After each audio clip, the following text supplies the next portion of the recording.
kedua terdakwa tidak menghadirkan saksi adekat karena mereka juga mungkin meyakini tidak ada perbuatan melawan hukum yang dilakukan oleh UNED maupun organisasi ya. Makanya perbuatan-perbuatan mereka juga tidak ada yang menyaksikan, terus juga tidak ada yang mengetahui. Gitu.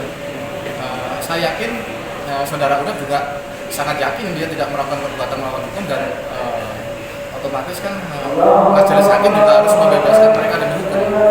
Jadi SPK itu kan juga Ditahan dulu. Sudah on? Pak, terkait dengan agenda sidang hari ini Pak, kenapa ada penundaannya? Jadi gini, hari ini kan agendanya pemeriksaan saksi adecat. Nah, kebetulan kedua terdakwa kan juga tidak menghadirkan saksi adecat karena memang perbuatan melawan hukum yang dituduhkan oleh pihak penyidik Itsus Kejati Banten itu tidak ada yang menjadi saksi, juga tidak ada yang melihat gitu loh, apa yang dilakukan oleh saudara UNED. Sampai berakhirnya sidang terakhir kemarin, semua saksi kan tidak bisa membuktikan apa perbuatan melawan hukumnya. Bahkan bukti-bukti yang dikeluarkan oleh JPU juga sangat lemah. Terus saudara UNED juga meyakini dia akan bebas demi hukum karena memang saudara UNED juga tidak menikmati apa-apa dari kasus korupsi BJB ini, dan UNED juga memang tidak mengetahui adanya akad kredit kasus BJB yang terjadi pada tahun 2015 itu. Dengan SPK-nya Pak, sampai sekarang Pak masih misteri Pak?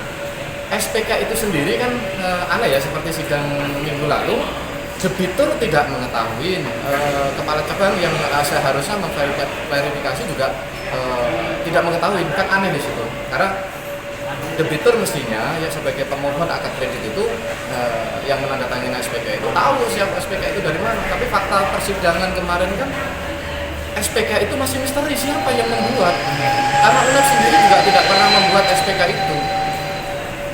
Baru munculnya SPK itu awal mulai dari mana? Ya sejak tahun 2020, sejak dimulainya penyelidikan oleh pihak Kejati Banten itu. Bahkan UNED sendiri juga merasa kaget itu SPK produk siapa gitu loh.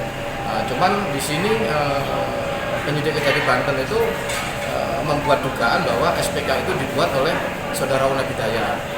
Akan tetapi fakta persidangan sampai selesai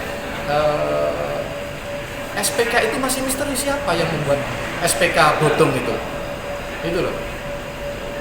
Otomatis tuduhan terhadap saudara UNED ini kan bisa terbantahkan. Nah, kalau tuduhan itu terbantahkan, tentu saya yakin majelis hakim itu paham sekali dengan soal SPK itu, dan saya meyakini SPK itu bukan dibuat oleh UNED. Berarti tanda tangan yang tertera juga bukan tanda tangan dia ya? Bukan. Dan kita optimis majelis hakim akan membebaskan saudara UNED Hidayat bebas demi hukum, karena dalam fakta persidangan pun sudah puluhan saksi yang dihadirkan tidak bisa membuktikan apa perbuatan melawan hukum yang dilakukan oleh saudara UNED. Bahkan saksi yang melihat atau mengetahui soal SPK itu tidak ada. Jadi tuduhan terhadap saudara UNED itu hanya berdasarkan asumsi saja. Ya Mak, kita sih ruang sidang itu ruang pembuktian. Ya kita berdoa mudah-mudahan majelis hakim juga meyakini hal itu dan membebaskan saudara UNED demi hukum. Itu aja. Berarti untuk sidang minggu depan itu pembacaan tuntutan ya? Iya, pembacaan tuntutan. Hari ini belum siap ya JPU ini. Harapannya apa Pak untuk pembacaan tuntutan?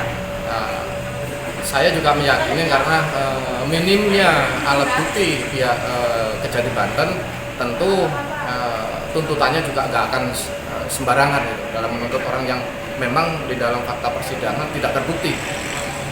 Itu ya, kalau harapan kita sih Jaksa Agung juga melihat ketika ada orang yang memang terbukti tidak bersalah di dalam fakta persidangan, harusnya orang itu juga dituntut bebas gitu loh.